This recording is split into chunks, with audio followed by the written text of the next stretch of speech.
Gentlemen,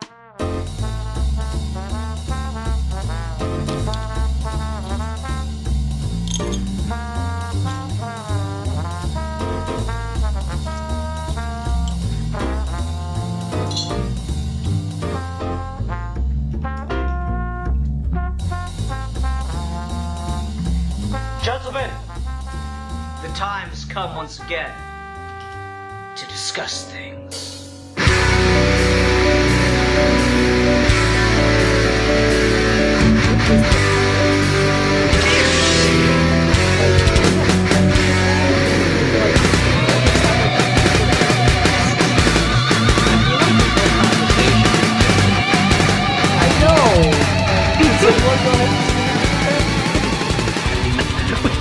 I just can't stop thinking about this in relation to the video. Yeah. So anyway, hi everyone. Welcome to another episode of Geeky Gentlemen. I am Sid Partu, aka Ian Harrington. Joined me today is Steve Baxey and the Comics Kid 2099, aka Ruben DeBoard. Hello. Yeah. So we are continuing Geeky Gentlemen Comedy Month, and Steve has picked our review topic for this week. Steve, what are we reviewing this week? So we are talking about a comedy special, because it is Comedy Month. We're talking about Demetri Martin's If I think it's called If I? Yeah, it's called If I. Yeah, which came out in the late 2000s. This was well before his TV show. He did this on the BBC, if I remember correctly. And I feel like this is his big claim to fame thing. He did some Comedy Central stand-up stuff here and there, and he was popular for a while. But like this was his big, like, Demetri Martin had made it kind of moment. See, and that feels so weird to me because I'm so used to the Comedy Central Presents specials that he did, because I think he did two. And yeah, those are so much more well-refined and rehearsed. I'm surprised to hear you say that you think these come after those. Those are timed so much more perfectly, and just everything about them, like, just as a stage act, works so much better than a lot of the stuff he's doing here. Really? I think so. Like, it's a lot of the little stuff. It's not, like, the content, but it's a lot of the little, like, performance aspects of it. Like, in this, He has the video monitors that have, like, the images on them. And I think that's actually, like, really, really awkward on stage compared to the Comedy Central Present bits that he had, where he just had a giant pad of paper and he just flipped the whole page, and that just worked a lot better for his whole style, I feel. That's fair. I think there's a melding of the two that happens later in his Comedy Central special. He's got one called Demetri Martin Person, that I think is kind of the best of both worlds, of his stand-up and of this special. Mm-hmm. Yeah, I know that one. Yeah. That's what I was thinking, because he did the regular Comedy Central Presents, and then he did a Comedy Central special. That sounds right. Yeah, because Person was like 2007 or 2008. Person started up when Bo Burnham was getting on track, and Bo Burnham is, like, I think the even more refined version of Demetri Martin. Maybe. I can see that. I can definitely see these two hanging out. Yeah. So yeah, I've got a little bit of history with Demetri Martin because, again, I loved Comedy Central Presents growing up. I watched that shit like crack, and it put a lot of opinions in my head that I didn't even kind of understand when I was a kid. But Demetri Martin's just very, I don't know if innocent is the right word, but really, really particular sense of humor is something that always really stood out to all the ridiculous sex jokes and stuff of the other Comedy Central Presents performers. And so you say Bo Burnham. The other guy I think of when I think of, like, people in Demetri Martin's wheelhouse is two people, actually. Stephen Wright and Mitch Hedberg. Yes, Mitch Hedberg for sure. Stephen Wright I haven't watched a lot of. Stephen Wright has a lot of other things. Like, just, it feels like Demetri Martin, but, like, sadder. Stephen Wright, like, my favorite Stephen Wright joke is, and I gotta try to get the monotone right. They say the universe is expanding. Good. That'll cut down on the traffic.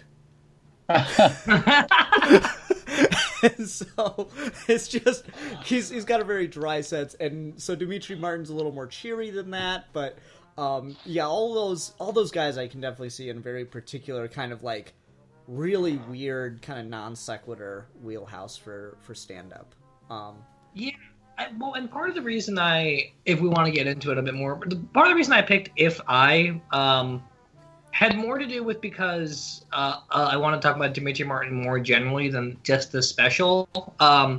I don't think it's his best special, but I feel like this has got the most consistent quality compared to the other stuff where there's just a lot of other jokes that I would just want to quote all day. Like Person is really funny through and through, but I don't think it has the same sort of personal thematic line that If I does. And important things with Dimitri Martin is like the definition of hit or miss. When it hits, it's great. When it misses, God does it miss. So part of the reason I picked this is I think Dimitri Martin, kind of like you, I didn't watch a lot of Comedy Central as a kid, but I did watch a lot of comedy. And Dimitri Martin and Mitch Hedberg were the two kinds of personalities that really informed my sense of humor. Particularly because growing up in a time where like there were a lot of like sex and drug jokes, which are funny, I always thought it was funnier to just like say something that sounded completely normal and reasonable, and that's why it's hilarious. Like one of my favorite jokes of all time is when Mitch Hedberg's like, an escalator cannot break; it can only become stairs. Yep. Sorry for inconvenience. Yep. And Dimitri Martin and Mitch Hedberg have that in common. We're like, they're not saying anything that's technically wrong. Yeah. But I'm curious, Ruben, have you ever been exposed to Dimitri Martin before? Not really. He was in an episode of Flight of the Conchords. I don't even know if he spoke in that episode, and that's the closest I had come to experiencing him. I have not watched a lot of stand-up comedy before, so it sounds like you guys are much more knowledgeable about this than I am, because I've watched, I can count on one hand a number of stand-up routines I've seen, and so it's hard for me to like describe in words like my kind of humor. The best I can do usually is say, well, I think that's funny and I think that's not. So you guys are like really hitting it on the head, like what you think is funny about Dimitri Martin or what you don't, in the case of like you were saying, this one sometimes misses. But for me, it's hard for me to get descriptive with that. You know what I'm saying? No, I get you. I think I anticipated someone having this reaction, which is why I picked If I also, because If I clearly has like a story. So yeah, let's get into If I itself for a little bit here, and we can talk more generally about Martin again as we go, because I feel like it's a very personal story. So, Ruben, I'm just curious, what was your reaction? Did you find this special funny, or were you kind of like just weirded out by the whole thing? I wouldn't say weirded out, but I didn't really find it funny. And like I said, like, I would be very hard-pressed to describe what I do find funny. Like, if you asked me who are some other stand-up comedians, I wouldn't be able to tell you. I watched one maybe a month ago. It was on Facebook, and it was a guy who was British, and he was talking about how he was messing with his roommate with all these rubber ducks. Oh, the duck guy. Yeah, I know him. And like, I don't know his name, but I thought that one was pretty funny. And so like, it's really hard for me. You mentioned, Steve, that there's a lot of non sequitur here, but there is a narrative also. And I think the non sequitur was kind of throwing me off, where he would go from like, trying out the mind over matter thing, telling his body he didn't need to pee, and then it didn't work. And then he goes right, like, it seemed really fast paced, where he would go from, I accidentally peed my pants, to like this one time in college where he was going to read off a fortune cookie statement in class. Like, and it seemed, I think the non sequitur thing was what threw me off. See, I don't know if that's really what I mean when I say non sequitur, because like the non sequitur jokes that Dimitri Martin will do, and I'll pick one that was in this episode and one that he's or in this special and one that he's done in other specials that I've seen, is the I was at a party and I saw a guy with a leather jacket and I thought, that's cool. And then at the same party I saw another guy with a leather vest and was like, that's not cool. So I realized the secret to coolness is leather sleeves. And so that doesn't really go anywhere or mean anything, but it's just kind of thrown out there, and it's not really connected to anything else. It's just a really strange but immediate observation. Dimitri Martin kind of toes that line between randomly saying things and having some sort of theme to the things he's saying. Because, like, Jerry Seinfeld does the whole sort of, like... you haven't noticed this? You haven't noticed this? Yeah, like... What is the deal with apple juice? He makes an observation, and then he You do a pretty good rambles on Jerry Seinfeld. about that observation and other observations, which kind of leads to a narrative flow, but it's also very kind of random. Mhm. Mitch Hedberg will literally just say things for an hour. Yep. And then Dimitri Martin, I feel like it's like somewhere right in the middle, but he's really self-reflective about the fact that he's doing that.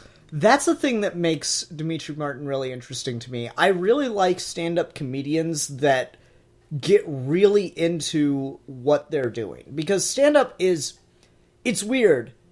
You would never buy, like, the soundtrack to a movie to listen to on its own, or the score of a movie. Very few people will do that unless they're really into, like, thematic scores, right? You'd never do, like, listen to certain things on their own when they were initially paired with the visual element. But people will do that with stand-up. Richard Pryor, Bill Cosby, George Carlin, they all sold albums of their stand-up. And that's died off a little bit, but it still happens today. You can still buy Louis Black stand-up. There's a channel on Sirius XM where you can just listen to excerpts from stand-up bits from comedians. So Dimitri Martin, and he gets really, really into the art of stand-up comedy as its own independent form. And that's really expressed with just how weird this whole thing is. And it's not just a guy on stage talking like almost all stand-up is. It's this really, really introspective thing, and it's more of a one-man show than it is at your average stand-up bit. Like, he needs a space for this. And he says in the very beginning of this, when he's talking about naming the thing, if I, and he has the word up on the screen, and he says, it's in the word if that I lose the I, which is weird and funny to say, and it's supposed to be reflective about the whole point of the stand-up routine in general. But it's such an interesting and weird observation of, like, yeah, if you take the letter I and you put it in the word if, you don't actually have the letter I anymore. You only have the word if. Mm-hmm. And it's these weird kinds of manic observations he has that you can read into for hours after he says them, and that's exactly what he's trying to explain to you for the whole show. Mm-hmm. And like, just the fact that he reveals, oh yeah, and by the way, if I is a palindrome. And like, he goes into all these palindromes and anagrams and stuff, and then he, like, I wanted to pause it and read it, I just didn't get the chance, when he puts up the entire, like, paragraph palindrome. That was weird. I was not prepared for that at all. There's definitely a lot of self-deprecation when it comes to the degrees of obsessiveness he has in this, where, like, some of these things are just, this is a useless doubt. There's nothing better to say than this is useless. Mm-hmm. Yeah. I did like, since I said there was very rarely did it make me laugh, I did like the little useless talents voiceover that he had, where it's just like, useless talents. I like that. Mm-hmm. Yeah, that was a pretty good section. And, like, I like how introspective it gets, where he's like, when I was in college and I was riding a unicycle around and I was the only one, and I was like, man, I'm the only one riding a unicycle. And then, as I got older, I was like, man, I'm the only one riding a unicycle. Like, it's so weird, because it's like, I thought my thing was I was going to be quirky and weird, but I was going to have, like, a profession. I had a goal in mind. But then when I lost that goal, all I was left with was being quirky and weird. It's just this, like, it's like a quarter-life crisis for him, and he does a really good job of explaining that. And Dimitri Martin's a really interesting just person to look at, because he had a lot of success in that he graduated from Yale before going to Harvard Law, which is the law school story he's talking about. Mm-hmm. And then I think he transferred from Harvard to, like, New York State law. So, and on all of these, he got, like, full scholarship prize, and he decided to drop out of all of this before getting his degree to be a comedian. Then he got really famous when he was a comedian, up to the point where he got his own TV show. And now he's just kind of disappeared unless you watch We Bare Bears. Mm-hmm. Oh, is he one of the voices in that? He is Ice Bear. I did not know that. Okay, Yeah, so that favorite. He wrote my favorite joke in that show right now, which is after Grizz does something that none of the other bears like, and then he sneezes, Ice Bear's like, Ice Bear will not bless you. That's great. That's awesome. I think my favorite joke from that is when he I don't remember which one was it that kind of threw them all under the bus, and then Ice Bear, when they're all like, you know, apologizing and everything, Ice Bear like does a judo throw on him and says something like, "Okay, Ice Bear forgives you." Is in like the first 5 episodes, I think. Yeah. I did not know he was in that show. Yep. He writes for it and he plays Ice Bear. I think he does both. Ice Bear. But yeah, it's a fun show. But yeah, Demetri Martin's had a really weird and interesting career, and it's fun to see, like, when he's talking about all the law school stories and the weird quarter-life crisis stuff, when you put that in context of a person that's kind of set himself up to be as successful as he could ever want and then voluntarily gives it up, it's interesting. Mm-hmm. It's kind of like Grant Morrison, where, like, if you read about Grant Morrison's life, Grant Morrison basically would just, like, say he wants to do a thing, and then he'll do it and be really good at it. Yeah, well, Grant Morrison's a magician now. Yeah, Grant Morrison literally said, like, I'm going to drop out of school and start a band. He dropped out of school and started a band. And then he said he's going to quit the band and write a comic. Then he dropped out of the band and wrote a comic. Yeah.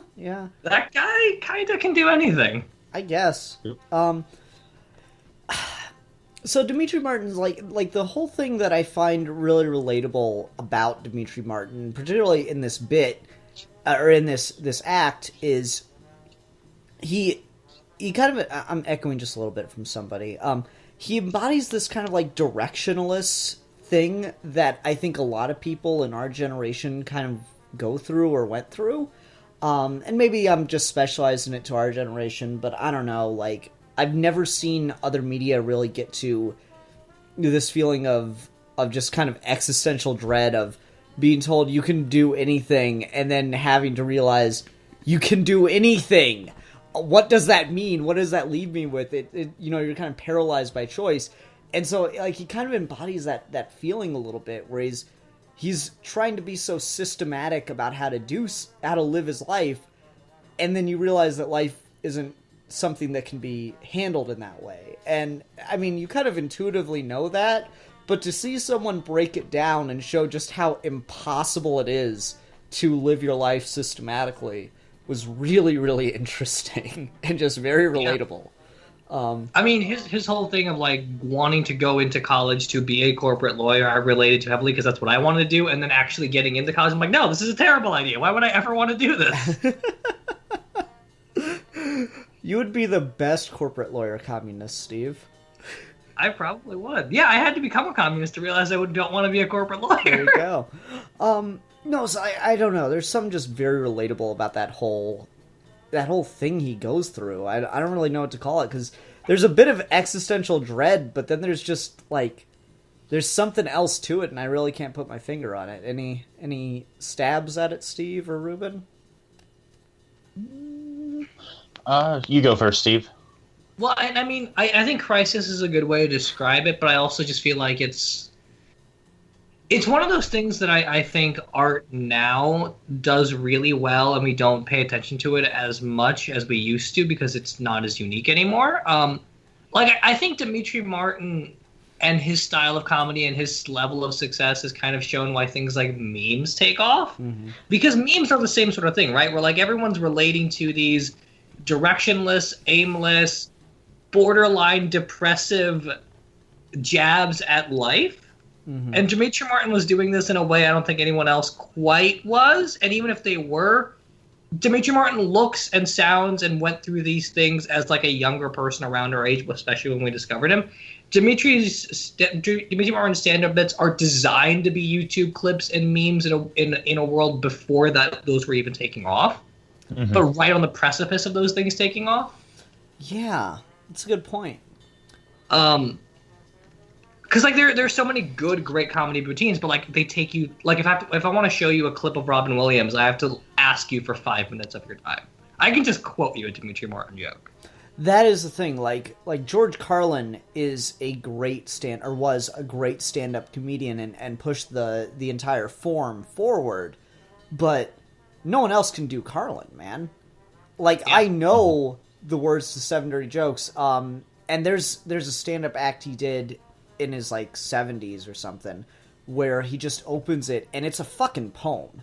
It just is, and it's like all meaningless new words, and he's like, like it just has this whole thing, and it's perfectly memorized and timed out, and said he's like, I'm downloaded but upgraded. I'm new school but old. I'm new style but old school, and he just like goes through it like all these million different things. Doesn't stutter, doesn't stumble over his words at all. No one else can do that without tons of practice. But Demetri Martin, you know, I like fruit baskets because it's a way to send people fruit without appearing crazy. Like, that's a really very specifically weird observation that is incredibly true. Because if I went to go check my mail right now and there was just like 5 apples sitting in there, I would think I had a stalker. But if there's a fruit basket with 5 apples in it, oh yay! Like, that'd be so cool. I mean, he doesn't even need, like, one-liners. He can even have, like, those setup, beat, payoff structures, but they're still short and concise, and they're funny because of the rhythm they build up. Like, the one you mentioned earlier was the leather jacket one, but there's another one where he's like, all you need to do to create a mythical creature is add wings. A lion becomes a griffin. A horse becomes a pegasus. A hawk becomes a double hawk. Yeah, and, like, I think there's a lot to be said for the delivery style of the non sequitur, because Bo Burnham has obviously the music as the medium for a lot of his stuff. Yeah. Stephen Wright does that very deadpan style delivery, and so that's kind of its own thing. And then Mitch Hedberg jokes are not as funny unless you say them in something approximating his voice. Because, yeah, you mentioned the escalator joke, but, like, that's a really, really good Mitch Hedberg joke. Then there are just weird Mitch Hedberg jokes that don't work at all if you just say them regularly, but you say them in his voice and it totally takes off. Like, man. Like the thing with the ducks. Not even that one. I'm going to go for the really weird one. Man, if carrots got you high, rabbits would be fucked up. Like, that one requires so much of his voice, otherwise it just doesn't work. Like, I remember trying to pass that off once as just a joke to say, and I didn't do it in his voice, and everyone just looked at me like, what? What is that? But they don't get you high. That's stupid, Ian. And, like, yeah, of course they don't get you... It has nothing to do with anything. It's just a really, really specific thing. So, yeah, Demetri Martin does have a very measured and timed delivery, which makes the musical elements that he incorporates work really well, too. I think it was... And I think part of what you're picking up on when you say that you like to stand-up stuff better than you liked If-I as far as funny material goes is, I think, partly because in those shorter, like, 20-minute stand-up bits, he had to condense everything and time it and crack it perfectly or it wouldn't work at all. And he's very aware of how his jokes are really short, and the laughter can take up certain amounts of time, but if a joke misses, he has to go right into the next one. And he has so much more space in If-I than I think he's ever had before. That's fair. Again, for me, it's more about the stage presence because I think the pad's just much more effective than the screen on the stage. It's fair. But like, I remember, I want to say it was Person, where he starts playing the guitar and he's got his little Bob Dylan rig of the harmonica holder for your neck, but he's left it across the stage and he's already started playing the guitar. And he just looks over it and he goes, damn. And he keeps playing the guitar and walks over to it, and without breaking the rhythm of the strumming of the guitar or anything, he sticks his head through the harmonica holder and gets it onto his face, and he has to, like, flip his head and neck around to get the thing to twist with him to be in the right spot. And the audience is cracking up during that whole bit. And so... it appears as an accident. It is so intentionally done that way. And it's just all about the timing and the stage presence that makes those bits work so well. Whereas in If-I don't know, there's something weird about him running backstage to grab his unicycle and then disappearing off stage to let the animated bit play out. I really don't like that one. Like that... That's fair. I think a lot of the stage presence in If-I... it doesn't ruin the jokes, but it alienates you from them more, which is not quite what you want, because yes, he's weird, but he's also strangely relatable. Yeah. Yeah, that's fair. All right. Person is definitely a lot more refined. And then there are bits in Important Things, the episode about the word power in particular, that are really refined and really good too. Yeah.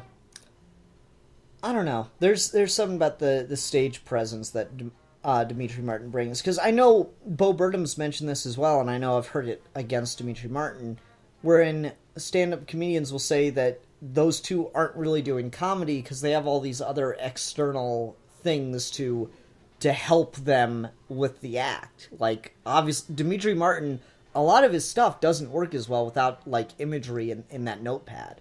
Yeah. It just straight doesn't. And Bo Burnham, without the instruments, it loses its delivery mechanism and it stops working as well. But like when Bo, Well, I mean, if you look at Make Happy, which was his latest Netflix special, all that is songs. Like, if you cut the music, there's not a show. Mm-hmm. Well, like, I remember when Bo Burnham talked about this, he got on stage and he's just there in front of the microphone with his hands in his pockets, and he's like, yeah, and so a lot of comedians say that what I'm doing doesn't really count because it requires all these props. And to that I say, bullshit! And he, like, reaches his hands out of his pockets and throws confetti in the air. It's just, like, really funny. That's amazing. Yeah. So I don't know, there's a lot to the stage presence that these guys are bringing that makes it exclusively different than a lot of stand-up comedy you'll see. Like, the only other thing I have to compare it to, which is not funny at all, is Gallagher and Carrot Top. And that kind of shows you they're undeniably in that wheelhouse.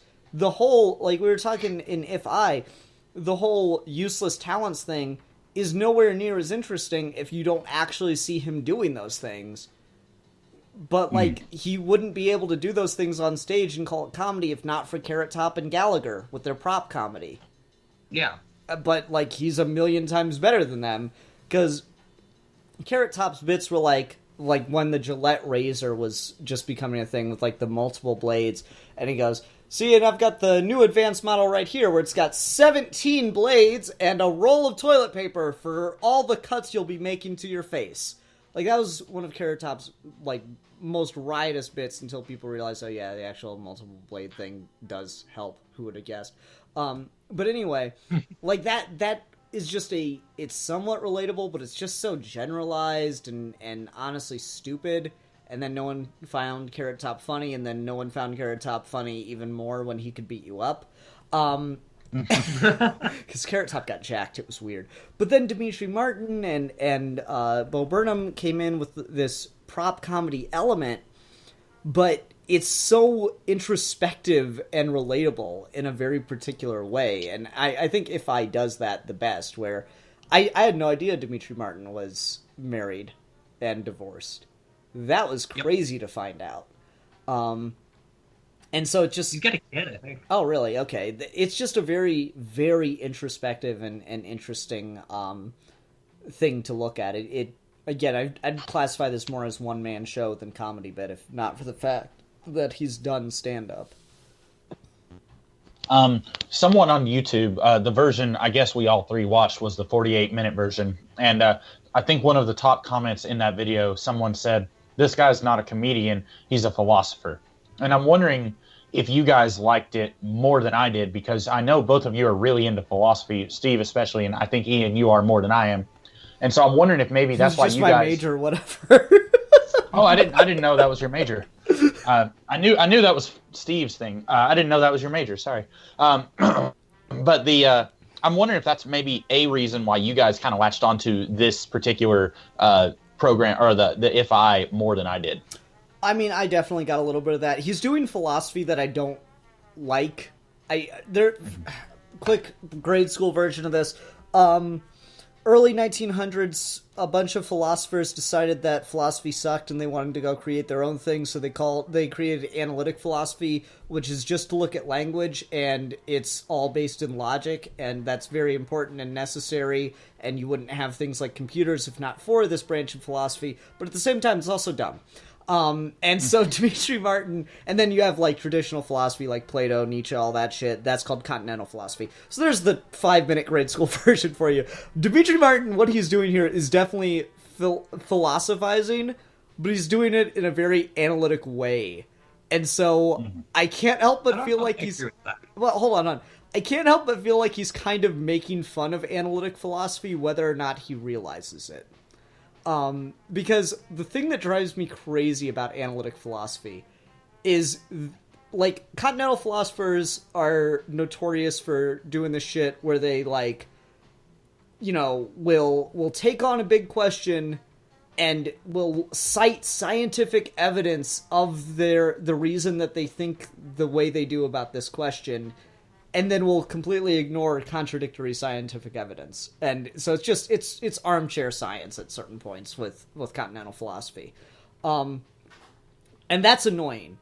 But analytic philosophers will do the same thing where they try to answer big questions, but then they'll never actually answer the question. They'll just formulate the question into a sentence that's really weird and answer a completely different question.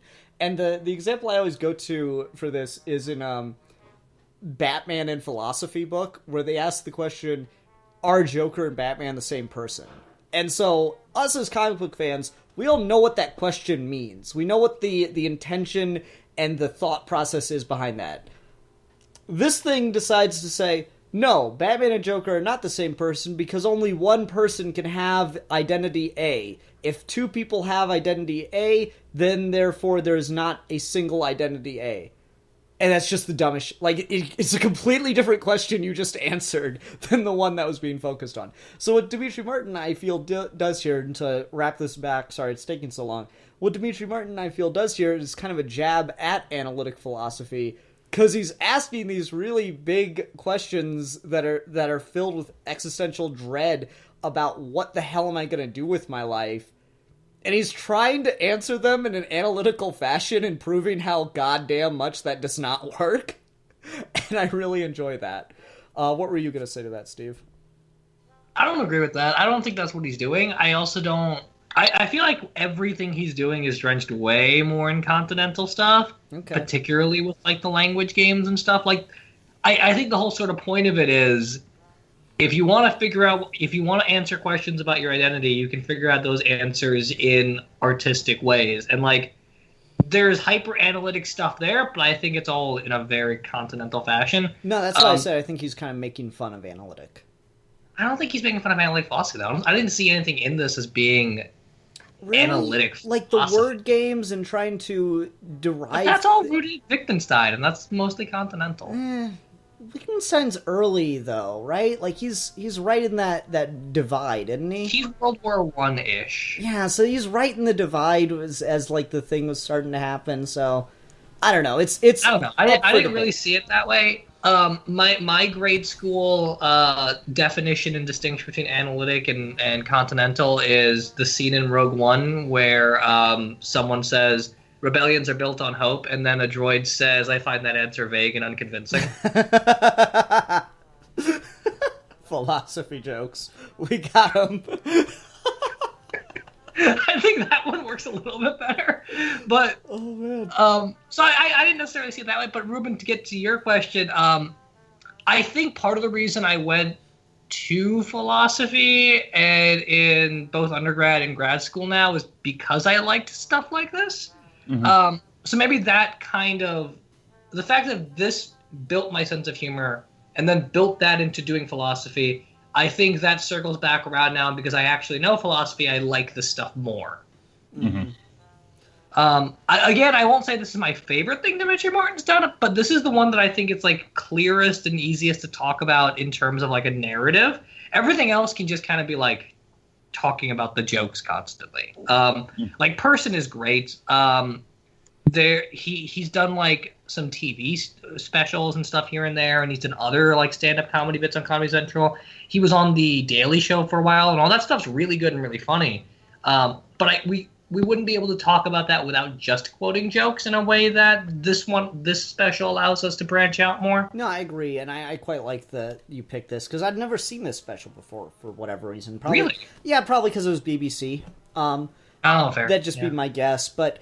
No, it is a really, really strong special, and it does a lot of things that I like. Like, you know how when you're in college you'd have like, you know, word caps where like you had to have at least this many words or pages or whatever. So one thing I'd always do to totally cheat that shit, and I kind of feel like he's doing here, or at least I certainly related to it, is there'd always be page, like minimum pages and minimum number of sources that you had to cite on papers. So like my go-to trick was, and this is everyone else going to college, take notes.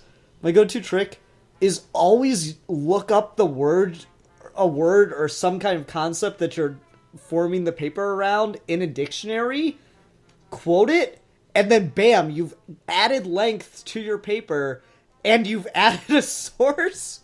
And that is so fucking useful. You have no idea. Like, bam, two birds right out of the way. You can fill up like a page with dictionary definitions if you sparse them out throughout the thing. It's beautiful. But anyway, so like the way he keeps going back to the dictionary and he keeps doing like the sample sentence thing, I found that really relatable because it's just, is it entomology? Is that the practice of like looking at the origin of a word? Yeah, I think it's like etymology. Etymology. However you say that word. It starts with an E, yes. Yeah. I really like how he's doing something kind of akin to that, where he's not necessarily looking at the origins of the word if, but like the different ways in which it can be interpreted and what it can be used to mean, and then he connects that to that's his whole fucking life. And that's just really, it's really specific too, right? Because he's got 5 definitions of the word if, and then each definition is distinct enough to lead into the next one. Mm-hmm. Yep. Like, I'm convinced that's not an actual dictionary and that's not an actual entry. He just found these definitions and strung them together in the way that makes the special make the most sense. I wouldn't. There's be no surprised. way it's conveniently laid out that well. Yeah, I know that was one of the things I'd do when I was writing papers. Is like, I knew the definition of the word I wanted, so it was about finding the right dictionary that gave me that exact wording. Yeah. That was always really important, is you need to find, like, the wording to be very specifically exactly what you want. And so that was one thing that I had to hunt down, and that was fun. So, like, yeah, that's really cool. And again, if is such a useless word. It oddly enough, it reminds me of another Lewis Black bit, where, and this is dated as fuck now, where he was talking about the Clinton trials with the whole Lewinsky thing, and he goes, at one point, Bill Clinton is on the stand or whatever, and they ask him a question, and he asks for the definition of the word is. And Lewis Black has like a fucking 10-minute rant about how you cannot ask for the definition of the word is. You should know that implicitly, and you're a bullshitter if you don't. And so it's just like these very like, if is, what, for one. Like, all these words are filler for sentences that structure the entire language together, and this is kind of where I think the analytic stuff comes from, just how much of it's rooted in the structure of language. They're all words that just kind of are meant to string sentences together, and they rarely mean anything if at all on their own. And so, like, if I were to ask you to define the word if before you saw this, what could you really say without having to go to a dictionary? If you know, like, aliens come down, you keep using the word if, and they're like, what the hell does the word if mean? How do you explain that to someone? It's really difficult because it's not really a word with its own proper definition in the way that you think of other words, like apple. If is a word rooted in language, not a word rooted in the real world. Mm-hmm. Yeah. And that's really fascinating way to break things down.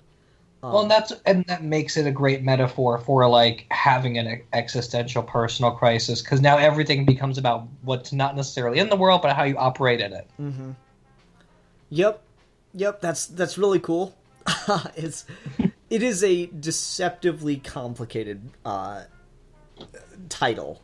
That's the weird thing about this, is that I don't go to this special because it's funny necessarily. I just think it's really well told.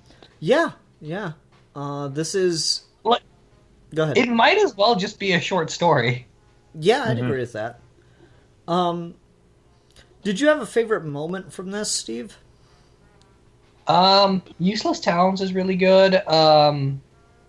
Before that, though, his whole story about going to law school and having that word that everyone has to like sneak into their answer to the question for the day, that was so funny.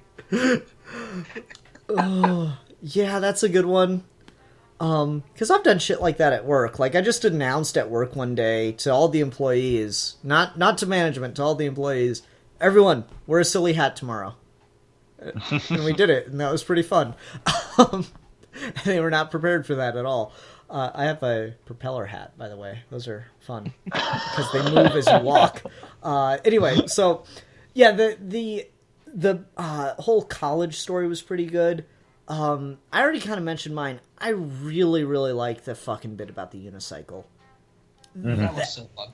That is so me in so many ways, because I've just like had that. I'm like, man, I've had that moment of realization.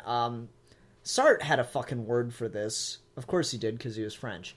But it was like the moment of being seen was the definition of it. Where like the moment where you see yourself in the eyes of another. And Sartre had a very complicated scenario that I'll go through to try to explain that. Wherein, imagine you're staying at a older hotel with a friend, and you and your friend are staying in separate rooms, and you're going somewhere for dinner that night, and you're waiting in the hall for your friend to be ready, and you're wondering what's taking them so long, so you take a minute, and you peer through the old-style keyhole where you can actually see through the door to see if you can see what your friend's up to, and as you're peering through the keyhole, you look over down the hallway, and you see someone else in the hotel hall looking at you in shock. And it's at that point that you have the moment of realization of seeing yourself how others would see you, as a voyeur, as a pervert in that moment. Even though you're not actually, it's that moment of understanding that someone is seeing you in that way.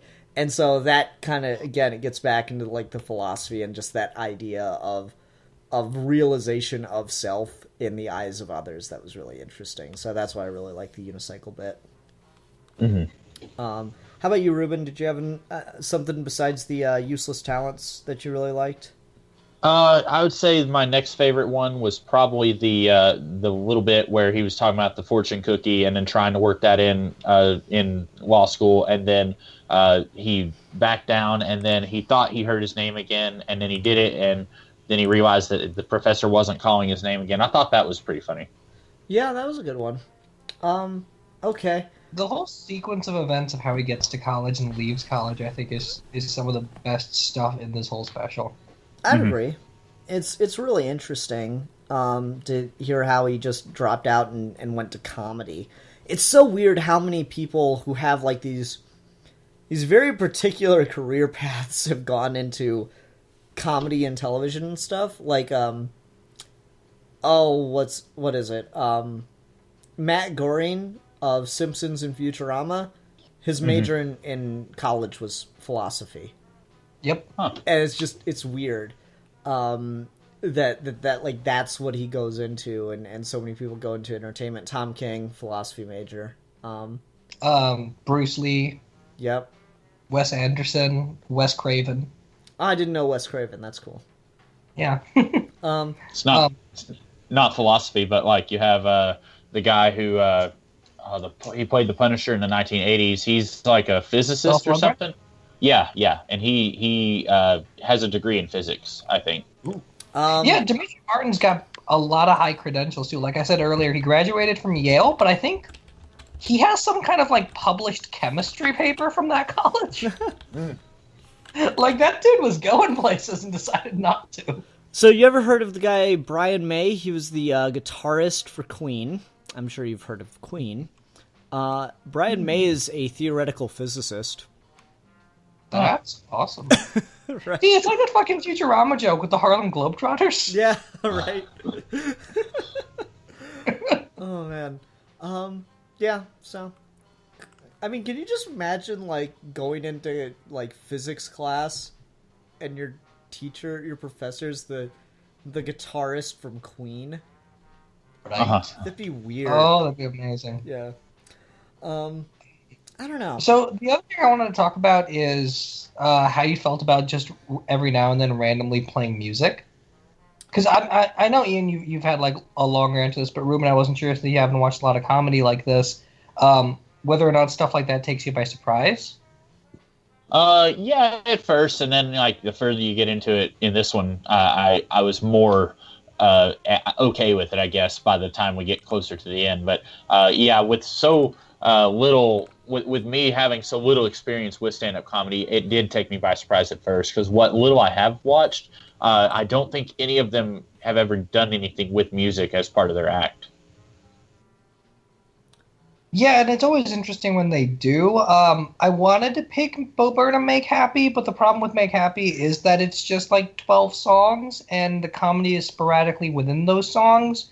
So it's not that it's not stand-up, like you mentioned earlier, Ian. It's just that at that point, I feel like we'd be reviewing an album before we'd be reviewing a comedian. Mm-hmm. So I think Demetri Martin's got more of a balance between doing stand-up comedy jokes in a traditional sense, and then doing like more of the one-man show prop comedy. Mm-hmm. Yeah, that's really interesting to see too. Again, this is where I like things like Person and his Comedy Central Presents more, because he only plays guitar one time in this. Like, it's obviously him playing recorded and played back over the thing, but as far as physically playing the guitar, he's only doing it the one time. And I don't know, it's not got the same power of stage presence when it's not him playing it all the way through. Yeah, like that's fair. I think it's totally excusable in the Useless Talents, because he obviously needs his hands for the other stuff that he's doing, particularly like the juggling. I would kill to have seen him ride a unicycle while playing guitar. But just the whole process that he's going through there, again, something about the stage presence really dies down, and it just feels very alienated. That, and I will say this, he does not have a very good audience for this. No. I mean, he's the kind of comedy he does being broadcast on the BBC. I mean, it definitely does not work in the same way it would work in America. Yeah, like the British as a people tend to have a much drier sense of humor, so they'd probably appreciate some of the stuff he does more. But someone actually did a study of this, and British people do not laugh as much as Americans. Just like, like that's the most British fact that you could possibly have, right? But the British do not laugh as much or as loud as Americans. And I've watched magicians actually talk about this, where they don't like to do street magic in Britain, but they like doing it in America because Americans are much more expressive with how they react to things, so they'll laugh or they'll scream or something more. So if you watch like David Blaine do his street magic, he's done a couple bits in Britain, and like the reaction from people is like, "Oh wow, that's crazy, mate!" Like they'll be a little like they'll be impressed, but they won't like react as much to it. Whereas David Blaine will do the same fucking trick in America for, you know, just some people he stopped on the street, and like they'll be jumping up and down and screaming and like running around in circles because they can't believe what's happening. And then magicians and stand-up comedians design a lot of the rest of their bits based on those overreactions. So if you don't get them, you're just kind of exhausting yourself. Yeah, and so like the crowd he has for this, just they laugh. But Ruben, I honestly think you would have enjoyed this more if he had a better crowd for this. Probably, yeah, because you've talked before about how, like, you know, comedy movies, if you watch it with people, then you're gonna have a better reaction watching it with someone else. Mm-hmm. And I mean, this is, of course, the same logic for why a lot of stand-up clubs will have a 2-drink minimum. Yeah. Drunk people are more likely to laugh at bad jokes. So, yeah, there's just a lot of stuff like that where I'm like, that's... I don't know, it's a good joke. I feel like it would have been a better joke if more people were laughing. And I don't think he has a very good audience for this, unfortunately. Yeah, Comedy Central ones have a better audience. Part of the problem with Important Things is that there isn't an audience. Ruben and I were talking about laugh tracks with sitcoms last week, and that's a show that could probably have used a laugh track. Yeah, I mean, Important Things was a really weird thing, because the whole idea behind that was, let's just do If I, except with different words every week. Mm-hmm. And that's not a terrible idea, but clearly you're going to exhaust yourself at some point. And Dimitri Martin's clever, so he picks interesting and versatile words like time, brain, power. I swear there was an episode about fucking chairs at some point. You know what this... But the problem with that... Sorry, go ahead. You know what that reminds me of is this... I can't even remember the movie, but I remember watching it in philosophy class in college. And... they just... someone walks into a coffee bar or whatever, and there's just a dude in the corner reading a copy of Being in Time, just out in public casually. And that is just so not the book you would ever do that with, because it requires so much concentration that you could not possibly be in a distracting environment and get anything from it. And so, I remember everyone in the philosophy class just cracking up at that visual of someone reading Being in Time in public, and I don't know, it just reminds me of a lot of what Dimitri Martin's doing here, with the word-based comedy like that.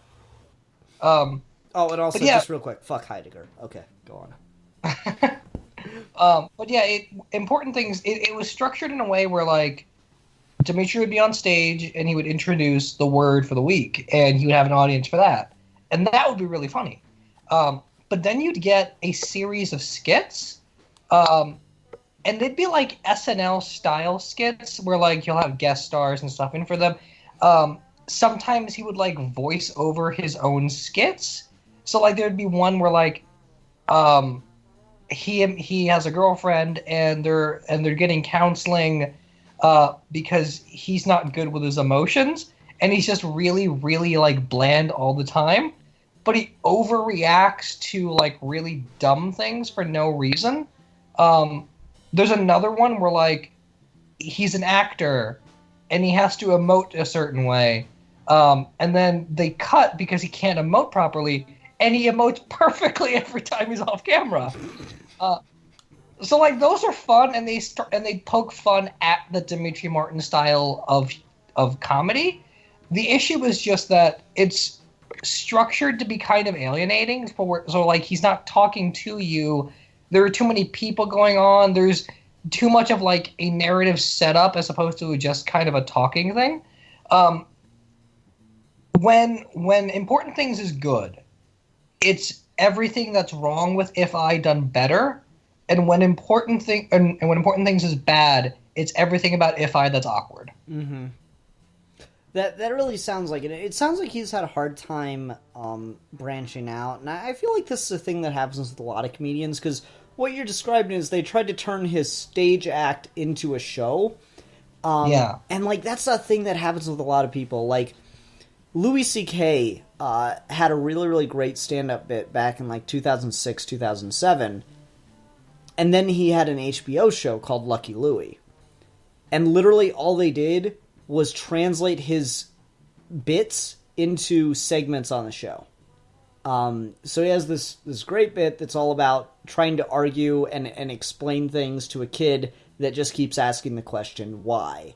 And he gets really frustrated and he gets really existential about it and everything. And then they just put that on screen with him talking to his quote-unquote daughter. And it doesn't work as well. It's like people still laughed at it, but it doesn't work as well because it's just stupid now. Like, you've already seen the bit with him giving it. You're only watching Lucky Louie if you've already seen Louis C.K. stand up. So, of course, you're not going to laugh at it as much the second time like that.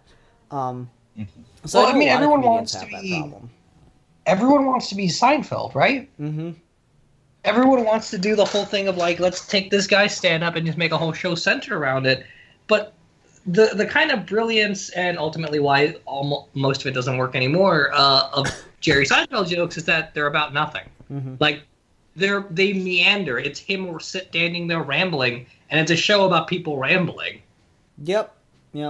Oh, and just before we get too far away from it, let me say, Louis C.K., turns out he's a bad person. Yes. Yep. Yes. Yep. He did also have another Comedy Central show a few years ago called Root of All Evil, where he played a judge and two comedians would, like, argue opposing sides of... No, that was Louis Black. One Black. of these two things are worse. That was Louis Black. Oh, that was Louis Black. Damn. Yep. I mixed those two up. But yeah, Louis C.K. is also a bad person, and Louis Black's also a bad person. Wait, why is Louis Black a bad person? I didn't know Louis Black was a bad person. Louis Black got in trouble at some point a couple years ago. Let me make sure I'm actually talking about Louis Black and not Louis C.K., because Louis C.K. also got in trouble. Yeah, I know Louis C.K. was, like, cornering women and jerking off, doing the whole Weinstein thing, and that's just, the fuck? Yeah, no, Louis C.K. is a piece of shit. Wikipedia says... Okay, I am right about this. So the names are very similar in my head. Apparently, Louis Black, acted really bizarrely with children, and parents and children were really uncomfortable around him, almost like he was a pedophile, but there was no confirmation of that. So, apparently he's just a weird guy around kids. Was it just a thing? I don't know him from anything, but I wonder if it was just a thing where it was like he was doing a bit, sort of, and people, like, he thought it was funny and no one else did. I wonder if that's what it was. Maybe. Louis Black's always Black's been... kind of a Jack Nicholson, takes himself too seriously kind of personality. Yeah, like, I remember Louis Black was talking once about how he has an art for ranting, and someone pointed out to him that he was on stage ranting for 5 minutes and no one in the audience was laughing. He's like, I know, it was perfect. And that's really weirdly specific, but it kind of works for him. So I don't know. I don't know enough about the details to really say one thing or the other, so I'm just going to move on from the topic. If someone knows the details more, please feel free to enlighten us. We just kind of look this up on the fly. But anyway, yeah, so like just that whole bit of translating the stand-up act to the sitcom or television format has always been really awkward, and a lot of people have just not done it well. And so that's unfortunate that it didn't work out for Dimitri Martin as well. I know Bo Burnham's been approached with a lot of the same stuff, and he's been, like, very confrontational on the whole idea of selling out. I think he can afford He's very specific about what he does. I know he said he's not doing stand-up comedy anymore, but he did write and direct a movie that's coming out this year. Oh, interesting. Yeah, it's called 8th Grade, and I think the movie's about, like, a middle schooler about to go to high school. Okay.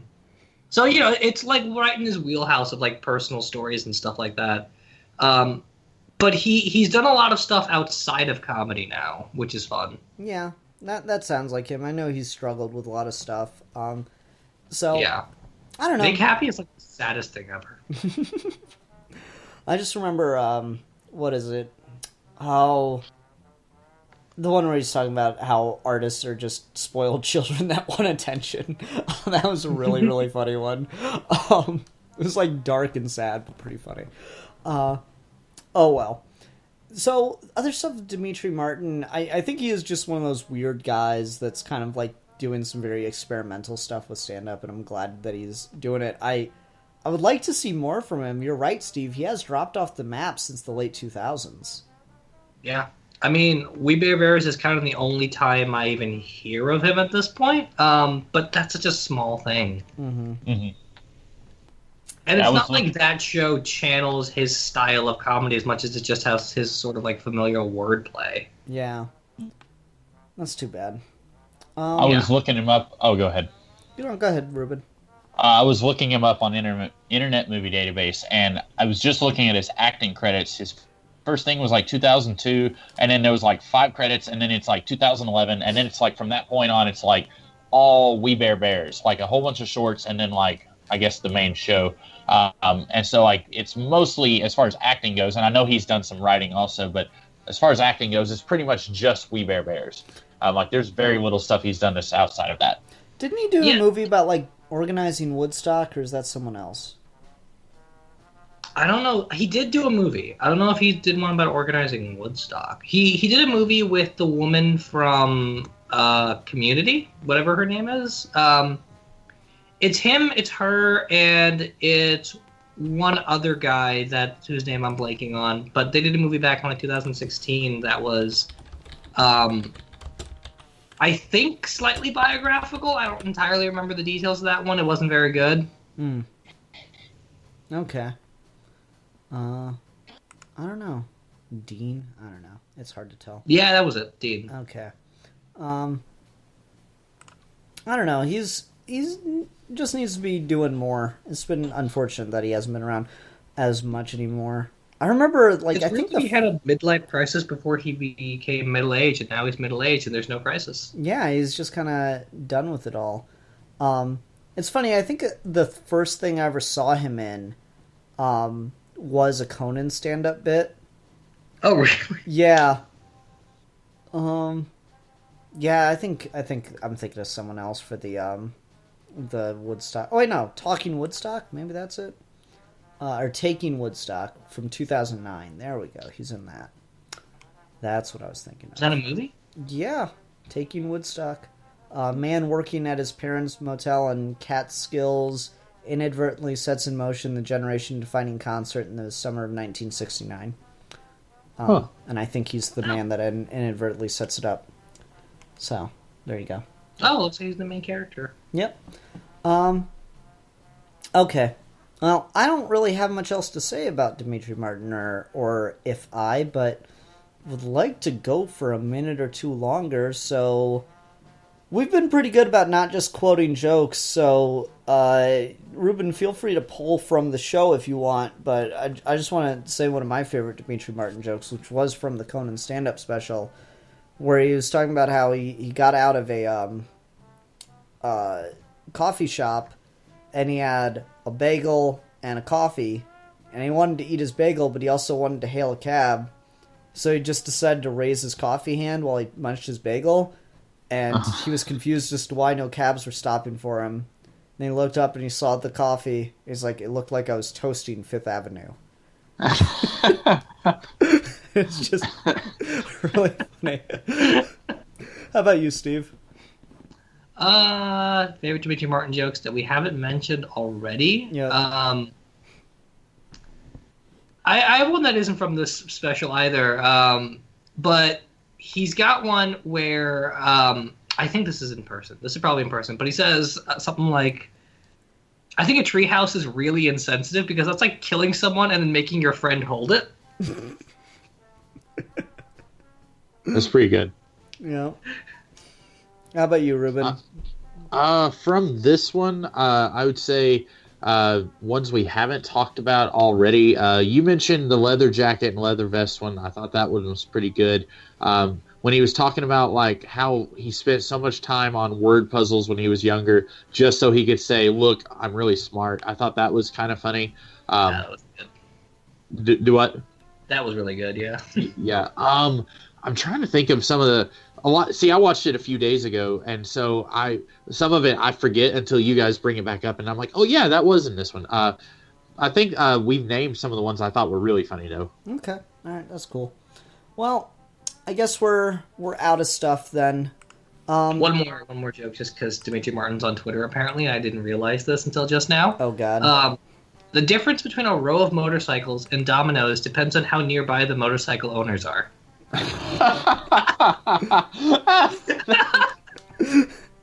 That's great. Oh my. All right. So that'll. Oh, let's go ahead and go on to ratings. Steve, why don't you go ahead and go first? I'm gonna give it a 3.5 out of.